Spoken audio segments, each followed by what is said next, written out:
오늘 봉독한 마태복음 4장 23절, 24절, 25절 말씀은 그 유명한 마태복음 5장의 산상수훈 들어가기 전에 나온 말씀입니다.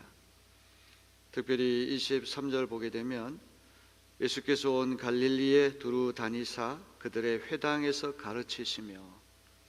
가르치시는 것이 주님의 중요한 사역이었습니다. 주님이 하셨던 아주 중요한 일 가운데 하나는 교육 사역, 때를 얻든지 못 얻든지 부단히 많은 사람들을 가르치시고 그 중에서 12명의 제자들과 동고동락하시면서 그들을 온전히 가르치셔서 주님이 지상에 안 계시는 동안에도 이 가르침을 잘 받은 제자들이 주님의 사역을 잘 계승할 수가 있었습니다. 두 번째는 천국 복음을 전파하시며 예수님이 하셨던 두 번째 중요한 미션 사역은 천국 복음을 전파하시는 것, 흔히 우리가 전도 그렇게 이야기를 하죠. 전도라고 하는 것은 좀 개인적인 차원에서 1대1로 사람들에게 복음을 전하는 것을 우리가 전도 이렇게 이야기를 한다면, 선교라고 하는 것은 훨씬 더 큰 맥락에서 일어나는 것입니다. 한 개인이 예수 믿고 복음 받아들이고 구원받는 것에 그치는 것이 아니라, 선교라고 하는 것은 그 지역이라든지 조직이라든지 사회, 국가 전체에 큰 영향력을 미쳐서 하나님의 나라가 임하는 데까지 나아가는 그런 큰 어떤 범주가 선교라고 할 수 있습니다. 전도든 선교든 예수님이 하셨던 두 번째 사역은 전도 사역, 선교 사역. 오늘날 우리 교회가 포기할 수 없는 아주 중요한 사역이 전도 사역, 또 선교 사역입니다. 세 번째는 백성 중에 모든 병과 모든 약한 것을 고치시니, 이른바 봉사 사역이죠. 봉사라고 하는 말은 서비스라고 하는 말인데, 이 서비스라고 하는 말은 돈을 받지 않고 자원해서 기꺼이 섬기는 것들은 다 봉사예요. 치유, 예수님께서 각종 병든 사람들을 다 고쳐주셨다는 말씀이 24절에 나옵니다. 그래서 흔히 봉사, 치유, 사역 이렇게 이야기를 하죠. 오늘 우리는 이 말씀을 통해서 예수님의 3대 사역이 교육과 전도와 봉사, 치유였구나, 이걸 알 수가 있어요. 예수님의 정신을 계승하는 교회도 이 3대 사역이 교회의 중심 사역이 되어야 됩니다. 교육 사역과 전도 선교 사역과 봉사 치유 사역, 이것은 예수님의 정신을 이어받은 교회가 포기할 수 없는 3대 사역이라고 하는 것을 기억해야 합니다. 흔히 이 3대 사역에서 두 가지를 더 더해서 교회는 5가지 사역을 감당해야 한다. 예배와 친교를 이야기합니다. 예배와 친교와 교육과 전도와 봉사, 이 5가지가 우리가 포기할 수 없는 귀중한 사역이라고 하는 것을 기억해야 됩니다. 저는 이제 오늘 새벽부터 이 예수님의 3대 사역을 중심으로 해서 말씀을 전하려고 합니다. 예수님의 일대기를 우리가 살펴보고 있습니다. 이번 송해는 온전히 예수 그리스도에게 집중하여 예수 그리스도를 바라보고 그분의 마음을 알고 그분의 정신을 배워서 그분의 사역이 우리의 온 삶을 통해서 드러나고 또 실천되는 그런 놀라운 역사가 일어나야 하겠습니다. 오늘 이 새벽에는 예수님의 교육 사역에 대해서 말씀드리고, 오늘 저녁에는 전도 사역에 대해서, 또 내일 새벽에는 봉사 치유 사역에 대해서 사복음서를 중심으로 해서 예수님의 사역이 어떻게 이루어졌는가를 이제 말씀드리려고 합니다. 1885년에 우리나라에 최초로 들어온 감리교 선교사님은 3분입니다. 헨리 아펜젤러라고 하는 선교사님과 윌리엄 스크랜톤이라고 하는 선교사님과 또 윌리엄 스크랜톤의 어머니인 메리 스크랜톤이라고 하는 분, 이 3분이 우리나라에 들어왔어요. 1884년에 일본 주재 감리교 선교사인 로버트 맥클레이 목사님 사모님이 한국에 오셨습니다. 이제 미국 감리교 선교부에서 조선 선교를 위한 펀드, 기금이 마련돼서 일본 주재 감리교 선교사님께 조선 선교가 가능한지를 타진해봐라. 로버트 맥클레인 목사님과 사모님이 제물포항으로 들어와서 서울에 입경했습니다.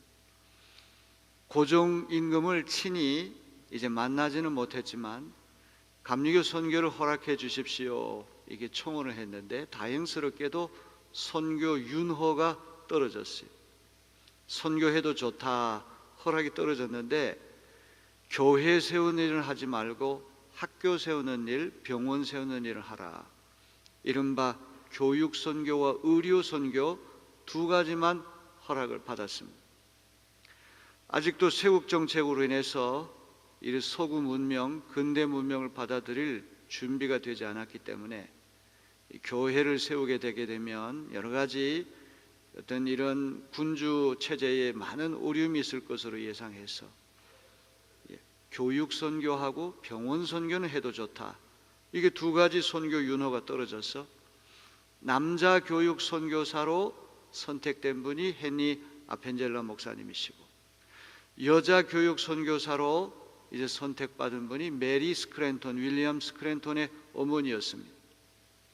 이분들은 교육 선교의 목적을 가지고 한국에 왔기 때문에 우리나라에서 가장 오래된 학교 중에 하나인 배제 학당을 1886년에 아펜젤러 선교사님이 시작하시고 또 윌리엄 스크랜톤의 어머니 메리 스크랜톤, 우리가 실안돈 대부인 그렇게 이야기를 합니다. 스크랜톤 대부인 의료 선교사의 어머니 메리 스크랜톤이 이화 학당을 세워서 우리나라에 손꼽히는 그런 학교로 발전하게 된 거 여러분 너무나 잘 아실 것입니다. 그리고 윌리엄 스크랜톤 선교사님이 이제 의료 선교 활동을 펼치셨죠. 이렇게 학교라고 하는 것은 우리의 정신, 영혼과 관계되어 있는 것이고 병원이라고 하는 것은 우리의 육체와 관계되어 있어요. 사람이 건강하다는 것은 육체만 건강해서는 안 되고 정신도 건강하고 영혼도 건강해야 돼요. 그리할 때 우리는 전인격적인 건강을 유지할 수가 있습니다.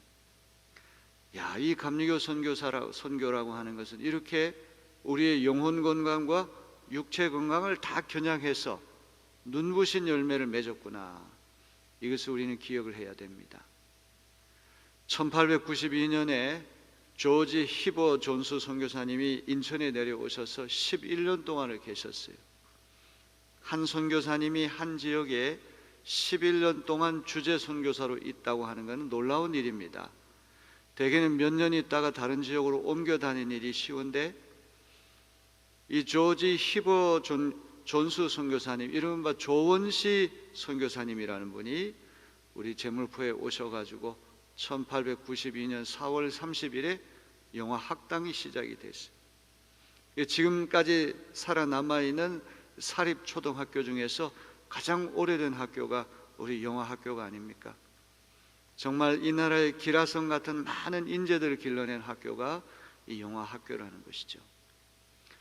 자, 이렇게 우리 기독교가 교육에 대해서 특별히 관심 갖는 것은 바로 예수 정신을 계승하기 위해서 그렇게 한다는 것을 기억해야 됩니다. 영어로 교육이라고 하는 말이 education이라는 말인데 이 education이라고 하는 말은 라틴어 educare라는 말에서 나왔어요.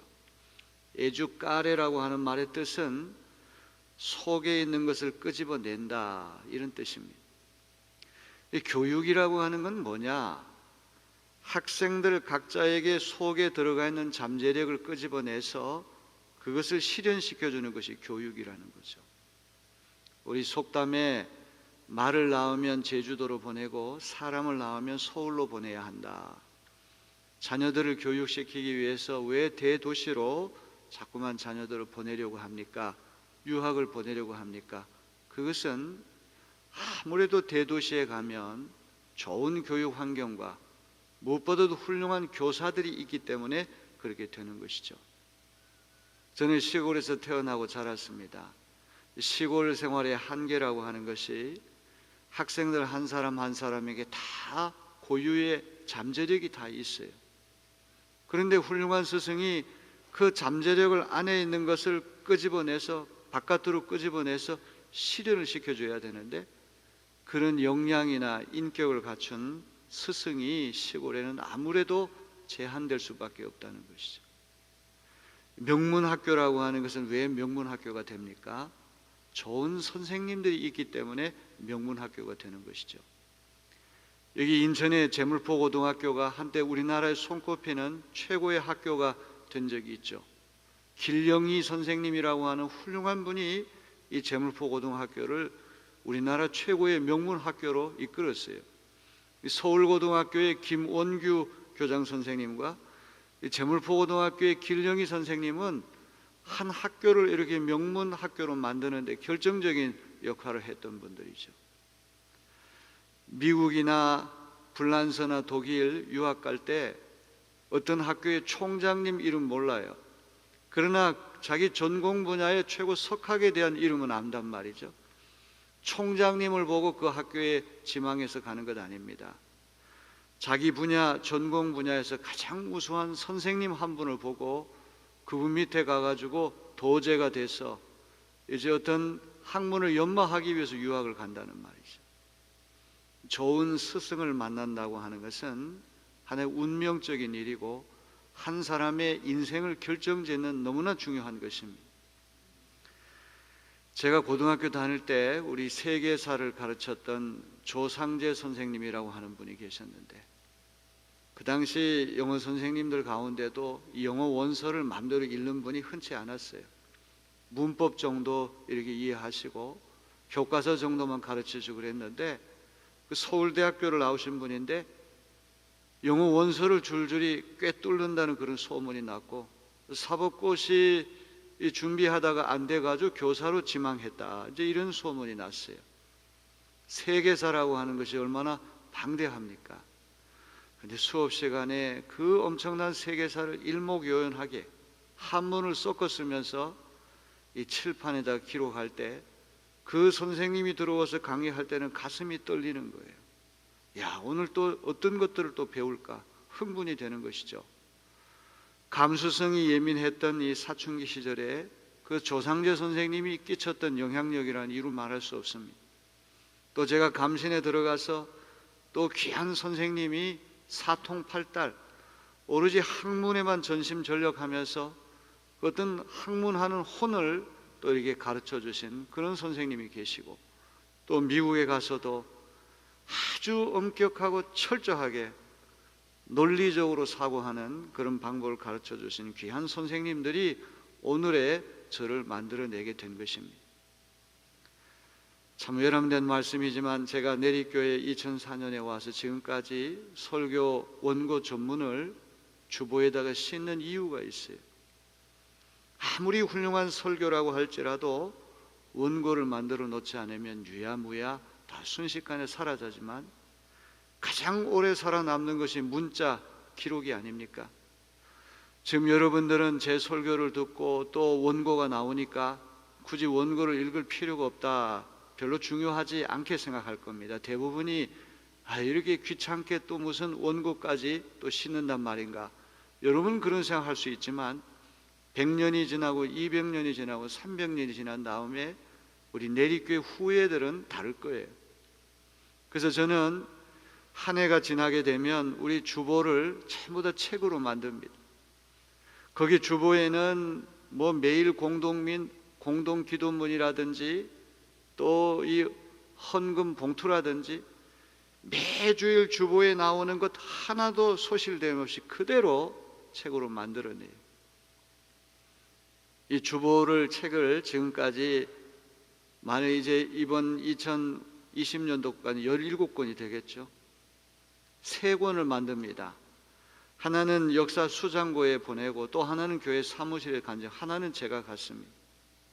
제가 이 교회에서 은퇴하면 그 책은 제 자손에게 물려줄 거. 왜 그렇게 합니까? 만약 무슨 사고가 일어나서 두 책이 분실이 되고 소실이 된다고 할지라도 제가 가지고 있는 책은 살아남기 때문에 그런 것이죠. 조선 왕조실록이 임진왜란이나 이런 전쟁이 일어나가 다 불탔는데 우리 선조들이 지혜롭게 여러 군데 분산해가지고 그걸 보관했단 말이죠. 그래서 어떤 거는 불타 사라졌지만 다른 건 살아남아서 오늘날 귀한 사료가 되고 있는 거예요. 제가 이렇게 설교할 때 하나도 이렇게 참 허투루 한 적이 없어요. 정말 여러 자료들을 읽으면서 명상하고 또 연구하고, 또 누가 얘기를 하더라도 철학자가 얘기하고 심리학자가 얘기하고 과학자가 얘기해도 진리라고 얘기할 수 있는 어떤 논리성, 합리성, 이런 것들을 갖추면서 제가 설교를 하려고 애를 쓰고 있습니다. 제가 왜 이런 말씀을 드립니까? 이것이 한 사람이 여기까지 오게 되는 것은 거저된 게 아니란 말이죠. 아프리카에서 누구 한 사람이 세상을 떠나면 거대한 도서관 하나가 통째로 사라진다, 이런 말이 있는데, 저는 그 얘기가 저에게도 해당된다는 생각을 해봅니다. 어떻게 보면 한 사람이라고 하는 것은 그를 가르쳐주는 허다한 스승들이 배후에 있어서 그들이 가르쳐준 여러 가지가 그 사람의 사상으로 녹아지고 그 사람의 삶으로 녹아지고 그 사람의 역량으로 녹아져서 오늘 제가 여러분 앞에서 이렇게 말씀을 전한다는 것이죠. 스승 중에 최고의 스승은 예수 그리스도인 줄로 믿습니다. 정말 예수님의 말씀은 신비하고도 놀랍습니다. 성경 본문이 주어질 때, 이 본문에서 어떤 말씀이 나올까 기가 막힌 그러한 한숨이 나올 때가 있지만, 연구하고 묵상하고 하나님 주신 영감을 가지고 설교 한 편을 만들면 이렇게 저렇게 탁탁 분해가 되고, 거기에는 세상에서 찾을 수 없는 엄청난 진리가 거기에 파묻혀 있다고 하는 것을 발견해내는 것이죠. 제가 매주마다 하는 작업이 그런 작업이 아닙니까? 그런 엄청난 진리, 한 사람의 인격을 송두리째 바꿀 수 있는 놀라운 폭발력 있는 진리를 제가 발굴해내고 해석해서 저만 간직하는 것이 아니라 여러분에게 나누어 주는 것이죠. 그래서 훌륭한 스승이 있기 때문에 훌륭한 제자가 있다. 좋은 학교는 좋은 선생이 있는 데가 좋은 학교다. 예수님께서 3년의 공생의 기간 동안에 눈부신 일들을 많이 하셨지만 그분의 가장 중점 사역이 교육 사역이었다.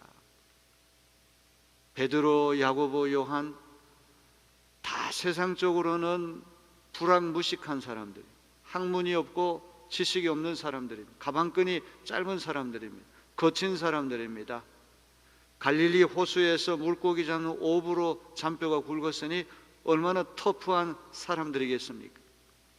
그런데 우리 예수님이 귀한 것은 그들 안에 있는 잠재력, 포텐셜리티, 그들 속에 있는 잠재력을 알아보시고 그것을 에듀까레, 바깥으로 끌어내셔가지고 액츄얼라이즈, 그것을 실현시켜 주시는 분이 바로 예수님이라는 것이죠. 여러분, 베드로 같은 사람 예를 한번 들어보세요. 베드로는 학문이 짧고 거칠고 성미가 급하고 잘 나서기를 좋아하고 굉장히 격정적인 인물입니다. 항상 예수님 무슨 말씀하시면 제일 앞장서 가지고 나섰던 사람이 베드로죠. 다른 사람 다 예수님 버린다고 할지라도 나는 절대 예수 안 버립니다, 호언장담했던 사람 베드로인데, 이런 베드로가 닭 울기 전에 3번씩이나 어린 계집종 앞에서 예수님 모른다고 부인하지 않았습니까? 스승을 배신한 것이죠. 십자가에 달리실 때까지 베드로의 모습은 형편없는 제자 모습입니다. 그런데 그런 그가 예수님 부활하신 것을 경험한 다음에 사도행전에 나타난 베드로의 설교를 한번 보세요. 사람들이 다 깜짝 놀랍니다. 갈릴리 호수에서 물고기 잡는 학문이 짧은 베드로 입에서 어떻게 저렇게 일목요연하고 논리적이고 놀라운 설교가 나올 수 있단 말인가. 베드로의 설교를 듣고 하루에 3,000명씩 예수님께 돌아오는 역사가 일어났다는 것이죠. 여러분, 이것이 어떻게 순식간에 일어난 일이겠습니까? 사도행전의 오순절 성령 강림 사건 이후에 갑자기 베드로가 돌변한 게 아니란 말이죠. 이것은 예수님 생전에 스승인 예수님으로부터 어깨너머로 배운 것들이 그 마음속에 녹아져서 때가 되니까 안에 있는 것이 바깥으로 끄집어내서 폭발력 있게 실현된 것이 베드로의 예라고 하는 것이죠. 제가 기독교 목사가 된 것 중에서 참 잘했다고 생각하는 것 중에 하나는 제 적성에 학문하는 것이 맞고 이게 가르치는 것이 맞고 한데 계속해서 책을 놓지 않을 수 있다고 하는 것이 너무 감사해요. 사람이 나이가 들고 건강이 좋지 않고 눈이 나쁘게 되면 자기도 모르게 책 다 포기하고 배워서 뭐 하나?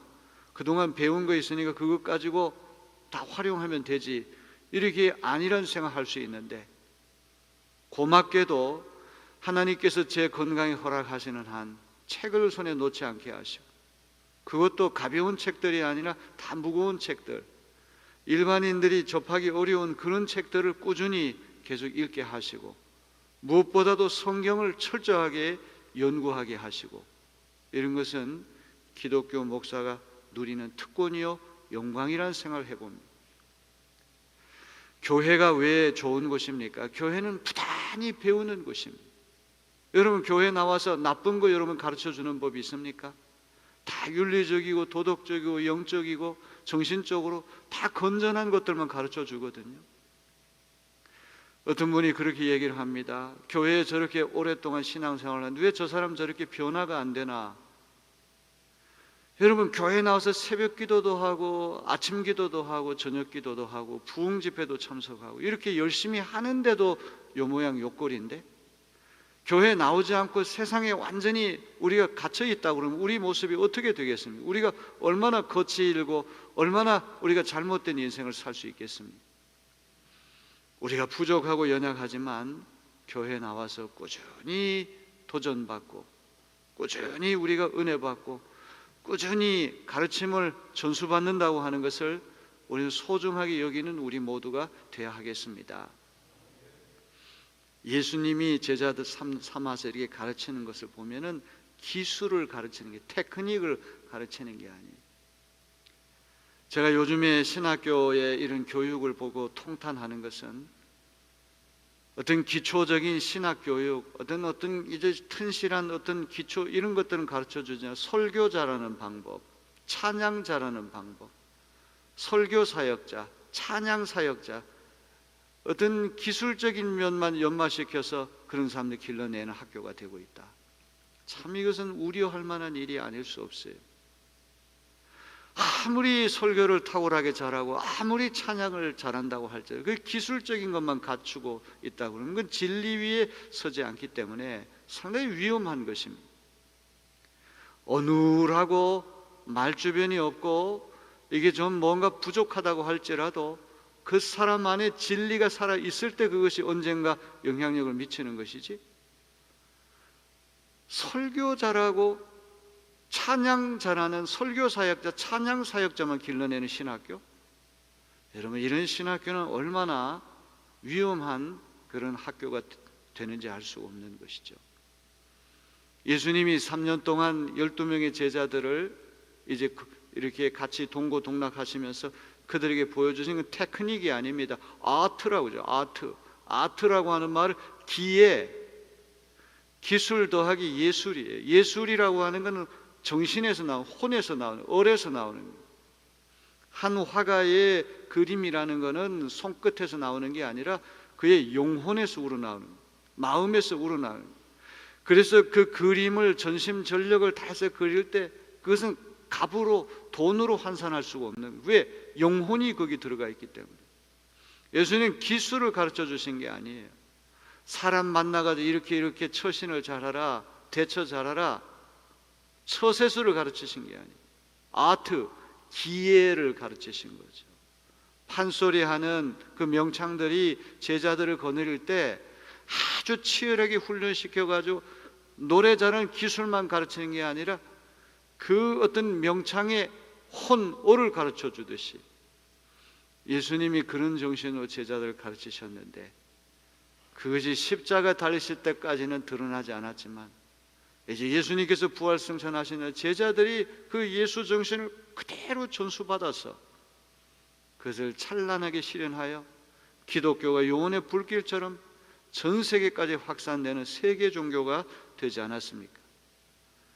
바울 사도도 교육 선교에 공을 들인 사람입니다.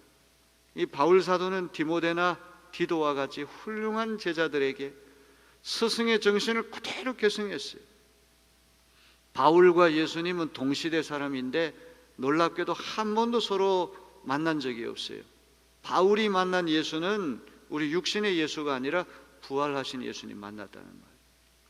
그럼에도 불구하고 바울 사도는 어떻게 그렇게 예수 마음을 정확하게 알았는지, 예수 정신을 그렇게 정확하게 알았는지, 이 예수 정신을 가장 정교한 철학적, 신학적인 논리로 이렇게 설명하고 해석한 분이 바울 사도 아닙니까? 그래서 이 복음이 세계화되게 하고 어떤 헬라의 히랍의 철학자들까지도 받아들일 수 있도록 기초를 닦아놓은 사람이 바울 사도고, 로마서 같은 책, 정말 세계 최고의 책이라고 할 만큼 엄청난 폭발력이 있는 그런 책들이 아닙니까? 이런 책들이 제자들을 만들어내고 그 제자들이 배우고 또 가르치고, 이렇게 배우고 가르치는 어떤 이런 작용들이 2000년 역사 동안 계속해 내려오면서 이렇게 여전히 교회는 진리 안에 있게 되고, 그 진리 안에 있기 때문에 우리는 두려움이 없고, 진리 안에 있기 때문에 세상 사람들에게 이것을 믿어야 한다, 이렇게 얘기할 수 있는 것 아닙니까? 요한복음에 그런 말씀이 있습니다. 예수님께 영생의 진리가 있는데 제가 어디로 가겠습니까? 예수 안에 영생의 진리가 있는데 내가 누구를 찾아가겠습니까?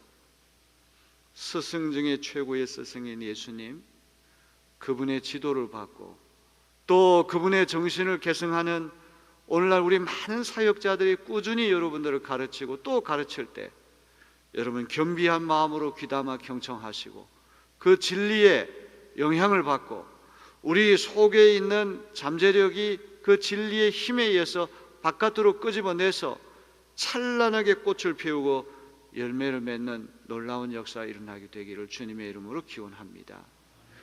예수님의 중요한 사역이 교육 사역이었고, 이 교육 사역은 우리가 포기할 수 없기 때문에 우리가 영어 학원을 많은 어려움 가운데도 이렇게 붙들고 있고, 또 우리 학원 선교사님들 지원하는 이유가 무엇입니까? 다 예수님의 가장 중요한 사역이 교육 사역이고, 이건 예수님 다시 오실 때까지 계속돼야 할 것이기 때문에 배우지 않는 제자는 제자가 아니죠. 제자가 제자인 것은 스승으로부터 겸손한 마음으로 배우려고 하는 열려진 마음이 있기 때문에 제자가 되는 것입니다. 하나님이 우리를 부르실 때까지 배움을 그치지 않는, 가르침을 그치지 않는 우리 내리교회 되어지기를 주님의 이름으로 기원합니다.